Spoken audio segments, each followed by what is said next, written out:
안녕하세요, 다월드입니다.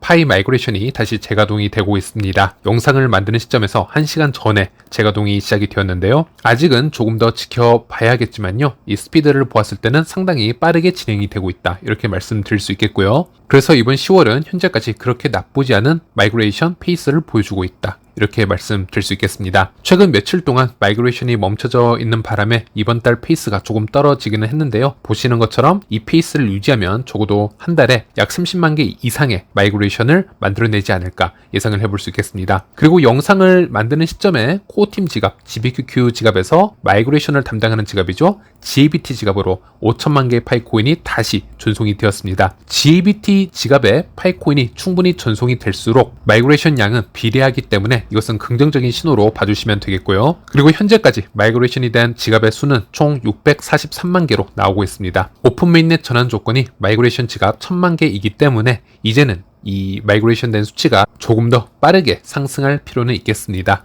네, 그리고 X로 넘어가서 이 마이그레이션 현황에 대해서 그리고 오픈 메인넷 전환 시점에 대해서 인플루언서들은 어떤 의견을 공유하고 있는지 잠시 살펴보도록 하겠습니다. 파이 네트워크 멤버스 계정으로 가보겠습니다. 한번 읽어봐 드리면요. 2022년 6월에 마이그레이션이 시작이 되었습니다. 2년 동안 코어팀은 단지 640만 개의 지갑만 마이그레이션을 하였습니다. 메인넷 상태에 도달하려면 불과 2.5개월 만에 360만 개의 지갑을 더 마이그레이션을 해야 됩니다. 제 생각에는 오픈 메인넷이 점진적인 출시를 경험하게 될 또 다른 이유가 있습니다. 장기적인 프로젝트에 해를 끼칠 수십억 개의 파이로 파이 생태계를 가득 채울 이유는 없습니다. 그저 스스로 선언한 조건을 충족하기 위해서일 뿐입니다. 라고 평가한 것을 볼 수 있고요. 여기서 점진적 오픈 메인넷이란 단어, 그라듀얼 오픈 메인넷이란 단어가 최근에 이 커뮤니티에서 많이 퍼져 나오고 있는데 이것은 코어팀의 청디아오가 비공개 회의에서 이 단어를 잠시 언급을 한 적이 있었기 때문에 상황에 따라 점진적인 오픈 메인넷이라는 것이 나올 수도 있다.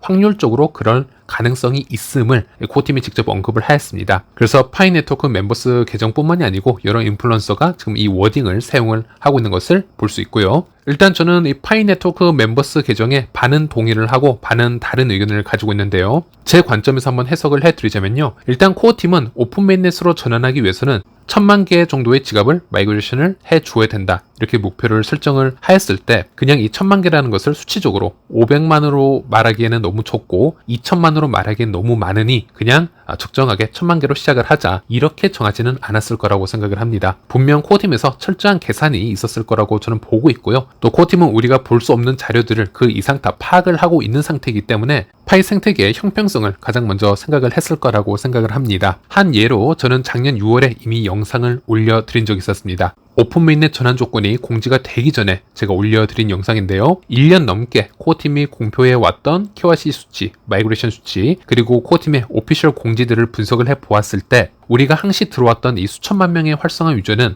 오픈 메인넷 전환과 관계가 없는 수치일 것이다. 저는 말씀을 드렸고 실제로는 훨씬 적은 수치가 오픈 메인넷 전환 시점과 관련이 있다라고 말씀을 드리면서 여러 조건을 계산을 해보면 약 700만 명만 되어도 실제 오픈 메인넷으로 전환할 가능성이 있다라고 제가 말씀을 드렸습니다. 물론 여기에 변수가 있을 거라고 말씀드렸고 저는 그래서 이 1000만 명 마이그레이션 수치가 공지가 되었을 때 코어팀에서는 본인들의 최대치를 목표치로 잡았다. 저는 이렇게 생각을 하고 있습니다. 그래서 마이그레이션 수치가 1000만 정도에 도달하면은 코어팀에서 예상할 수 있는 최고의 시나리오로 오픈 메인넷 전환을 할 수 있는 거죠. 예를 들어서 현재는 중국 같은 경우 아직 마이그레이션이 하나도 시작이 되지 않았습니다. 그리고 최근에 나이지리아 이 KYC ID 관련 규정이 이제야 어느 정도 자리를 잡으면서 수많은 유저들이 잘못된 방법으로 KYC를 제출을 했었는데요. 그 나이지리아 지역에 KYC나 마이그레이션도 다시 수정이 될 필요는 있습니다. 그리고 이것은 최근에 공유된 사진이기도 한데요. 특히 베트남 쪽에서 다계정으로 KYC를 통과하려는 사례가 아직도 많이 나오고 있습니다. 이런 부분도 코어팀에서는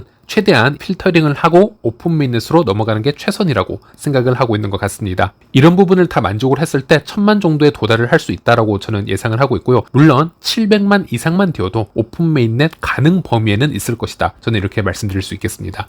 그리고 코어팀은 최근에 힌트를 또 주었죠. 오픈 메인넷을 더 이상 지체할 수 없는 매우 급박한 상황인 것을 잘 알고 있기 때문에 만약을 위해서라도 시간을 좀 더 벌 수 있다라든지 예상치 못했던 문제들을 수정할 수 있는 솔루션을 미리 장치를 해놓고 오픈 메인넷 전환을 공지하고 싶었던 것일지도 모릅니다. 그래서 코어팀이 말하는 점진적 오픈 메인넷이 마이그레이션의 수치적인 부분과도 어느 정도 관계가 있을 수 있다. 이런 점은 파이 네트워크 멤버스와 공감을 지금 하고 있는 부분이고요. 하지만 그 정확한 이유까지 토의를 해보자면 저는 코어팀이 단순히 유통량 조절을 위해서 이런 부분을 실시한다라기보다는 아직 해결되지 않은 기술적 문제가 존재하고 있기 때문에, 또는 형평성이 너무 안 맞는 경우, 예를 들어서 중국 유저들이 메인넷 지갑을 받지 못한 상태에서 오픈 메인넷으로 전환을 해야 될 경우에는 여러 가지 형평성 문제가 있기 때문에 이런 부분을 대비해서 부분적 오픈만 허용되는 점진적 오픈 메인넷 옵션을 지금 생각을 하고 있는 게 아닌가, 전 그런 부분으로 접근을 하고 있고요. 그런 부분은 파이 네트워크 멤버스 계정과 조금의 생각의 차이는 있다, 이렇게 말씀드릴 수 있겠고, 물론 다시 말씀드리겠지만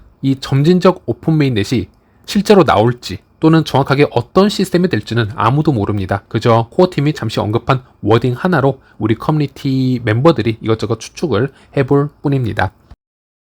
네, 그리고 지난 영상에서 이 GK 크로스 앱이 파이 네트워크에게 파트너십 신청을 했음을 말씀을 드렸고, 그 파트너십을 돕기 위해서 IQ 개발자가 직접 화상 채팅까지 진행을 하면서 여러 가지 지원을 하고 있다라고 말씀을 드렸는데, 이번에 약간 업데이트된 뉴스는 GK 크로스는 스텔라 위에서 크로스체인 스테이킹 서비스를 시작을 하였다고 합니다. 그래서 IQ 개발자는 희망적으로 이 파이와 GK 크로스의 파트너십이 미래에 꼭 성사가 되기를 기원하는 그런 포스팅을 올렸고요. 그 얘기는 미래도 파이에도 똑같은 서비스가 나올 수 있겠죠. 여러 스테이킹 및 덱스 서비스가 나올 수 있겠습니다. 참고로 현재는 GK 크로스는 영국에서 개최된 스텔라 메리디안 2024에 참석을 해서 여러 개발 참여를 하고 있고요. 또 행사를 진행 중에 있습니다. 결국 우리가 원하는 부분 중 하나는 스텔라 기반 위에서 오랜 기간 개발 참여를 해온 개발자들이 파이 오픈 메인넷 시점에 맞춰서 유입이 되고 능숙하게 파이 기반 위에서 여러 탭을 개발하는 것을 또 원하고 있기 때문에 IQ는 지속적으로 이런 현상이 실제 일어났으면 좋겠다, 그런 희망사항들을 공유해 준 것이다 라고 보시면 되겠습니다. 그리고 오랜만에 메가모도 엑스포스팅을 가보도록 하겠습니다. 임시 승인 상태는 추가 신원 확인이 필요합니다. 여러분의 라이브니스 인증 테스트가 필요하며 새로운 채굴 세션에서 무작위로 나타날 것입니다. 라이브니스 테스트를 한번 놓치더라도 다른 시간에 다시 나타날 것입니다. 모든 것이 무작위로 진행이 되며 정확한 테스트 횟수는 정해져 있지 않습니다. 아마도 여러 번 받을 것입니다. 이런 글을 확인할 수 있고요. 파이 앱 채팅란에 들어가면 가장 많은 질문들이 반복적으로 나오고 있는 것이 바로 이 라이브니스 테스트 관련, 또 임시 승인 관련이기도 합니다. 그래서 메가모도가 이 X에도 직접 포스팅을 올리고 있는 것으로 보이고, 관련 댓글들을 확인을 해보면 감사합니다. 임시 승인 상태와 관련된 문제에 대해서 선생님의 조언 덕분에 많은 스트레스를 덜 수 있었습니다. 처음 제 계정에 그 상태가 떴을 때 어떻게 해야 할지를 몰랐는데 선생님이 라이브니스 테스트를 진행하려고 하셔서 두세 번 정도 테스트를 진행을 했고 이제는 문제없이 해결이 되었습니다 라는 글도 볼 수 있었고요. 한 유저는 저는 라이브니스 테스트를 5번 정도 진행을 했지만 아직은 미정입니다 라는 글을 남겼고, 여기에 메가모도는 조금만 더 기다리시길 바랍니다. 그들은 검증을 위해 반드시 검증자 과정을 거쳐야 됩니다. KYC처럼 시간이 걸릴 뿐입니다 라는 글을 확인할 수 있습니다. 참고로 저도 2번 이상의 라이브니스 테스트를 경험을 했고, 여러분들도 현재 KYC 통과 여부에 상관없이 언제든 라이브니스 테스트가 뜰 수 있습니다. 그럴 때는 시간이 되신다면 검사를 올바르게 진행을 해주시는 것을 전 추천드리고요. 참고로 검사 방법은 지난 영상에서 다 소개를 해드렸기 때문에 제 채널에서 이 부분을 검색을 하셔서 시청을 해주시면 되겠습니다. 네, 그리고 제 X글로 한번 가보도록 하겠습니다. 저는 X의 이 국내 생태계, 한국의 생태계 성장 과정을 다른 국가의 파이오니어들에게 정보를 공유를 해왔었는데요. 그중 가장 많이 참조를 하고 있는 데이터가 바로 이 파이파파에 있는 거래 인증 자료가 되겠고요. 또는 파이스토어 이 사이트의 데이터가 되겠습니다. 특히나 이런 가격 부분에서는 저는 가격을 일부러 뻥튀기를 시켜서 보여준다라든지 아니면 본인이 원하는 가격대의 자료만 추출을 해서 보여주기보다는 가급적이면 시장에서 일어나고 있는 모든 일들을 다 투명하게 공유를 해주려고 하고 있습니다. 어쨌든 저는 X 활동을 시작한 지 한 2년 정도밖에 되지 않았는데요. 처음에는 정말 많은 해외 파이오니어들의 반발이 많았습니다. 아니 1파일을 왜 4억의 기준에서 거래하지 않느냐, 또는 1,000만원 또는 몇백만원의 기준에서 거래하지 않느냐, 생태계를 망치는 행위이다, 이런 말도 안 되는 공격들, 비난들이 많았었는데요. 그래서 저도 한 1년 넘게 상당히 스트레스를 받아가면서 포스팅을 꾸준히 올려왔었습니다. 하지만 최근 들어서 파이 생태계가 거래가 계속 쌓이게 되고 평균적으로 사람들이 파이를 어떻게 소비를 하고 있는지 이런 패턴들이 다 분석이 되고 공유가 되면서 제가 이제 X에는 국내 생태계 소식을 전하더라도 어떤 강력한 비난의 글보다는 응원의 글 또는 한국 생태계를 부러워하고 응원하는 글들이 이제 압도적으로 많이 생겨난 것을 알 수 있습니다. 항상 말하지만 마음속으로 1파이는 1,000만 원이 되었으면 좋겠다라고 생각을 하고 아무런 행위를 하지 않고 본인도 그 비율에 거래하기에 엄두도 못 내는 상황이라면, 그리고 그 집단의 유동성이 제로라면 그건 의미가 없다라고 보시면 되겠고요. 예를 들어 저는 GCB 그룹에게 그들이 얘기를 하는 가치 기준으로 아이폰을 거래하겠다라고 1년 넘게 포스팅을 올리고 있었습니다. 실제 유명한 파이 인플루언서들도 제 포스팅을 다 공유를 해 주었고, GCB 리더들에게도 모두 태그가 되었기 때문에 이제 아무도 모를 수는 없다라고 보고 있는데, 1년 넘게 수만 명 그 이상의 GCB 유저 중 저와 아이폰을 거래하고자 하는 이는 아무도 없었습니다. 유동성이 제로라는 것이죠. 1파이 미만으로 제가 처음에 거래를 시작을 했습니다. 당연히 그들이 원하는 가치이기 때문에 그렇게 제가 따랐는데요. 현재 상황에서는 100파이, 심지어 200파이를 주겠다라고 얘기를 해도 선뜻 나서는 유저들이 없는 것을 확인할 수 있었습니다. 심지어 1000파이를 주겠다라는 유저도 있었지만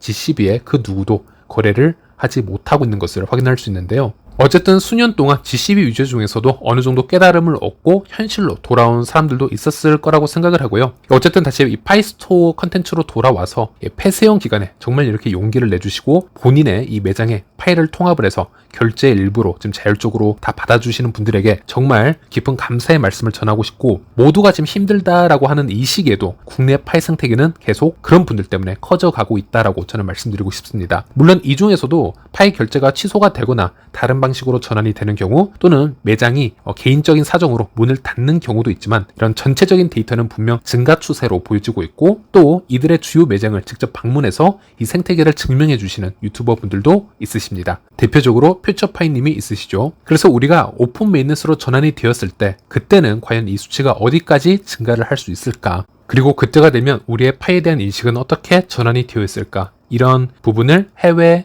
파이오니어들에게 한번 공유를 해본 것인데요. GCB만 외치지 말고 실제적으로 이런 유틸리티가 증가하는 부분을 생각을 해보자라는 것이죠. 오픈메인넷이 출시가 되면 1년 안에 파일을 수용하기 시작하는 매장이 국내에 몇 개나 될까요? 1000개, 2000개가 될 수도 있겠고, 아니면 정말 꿈처럼 10,000개까지 바로 증가를 할 수도 있을 겁니다. 이제 이런 부분을 한번 공유를 해보았는데, 국내에 만약에 몇천 개의 파이 매장이 자율적으로 생성이 된다면은, 그런 세상이 온다면 그때는 정말 이것을 커뮤니티 화폐로 받아들여도 될 것 같습니다. 우리가 1파이 가치에 굳이 집착을 하지 않고도 파이를 통해서 정말 많은 혜택을 누릴 수 있다라는 생각을 해봅니다. 정말 화폐로 사용을 할 수가 있겠죠. 지속적으로 파일을 쓰는 것뿐만이 아니고요. 우리가 실제 이제 파일을 어떻게 더 벌어들일까, 이런 고민을 해보는 세상이 될 것이고, 장기간 파일을 번다라는 것이, 모아둔다라는 것이 원화 가치에 비해서 어떤 이점이 있을까, 이런 비교를 해보는 부분이 생기겠죠. 이런 포인트를 해외 파이오니어들에게도 한번 공유를 해보고 싶었고요. 또 오픈메인넷 이후 파이 생태계를 또 한번 폭발시키기 위해서는 우리 파이 인플루언서 뿐만이 아니고요, 우리 커뮤니티 전체가 또 한 번의 큰 움직임을 가져갈 필요는 있겠습니다. 어떤 큰 협력과 아이디어가 필요할 것이라고 생각을 하고요. 저도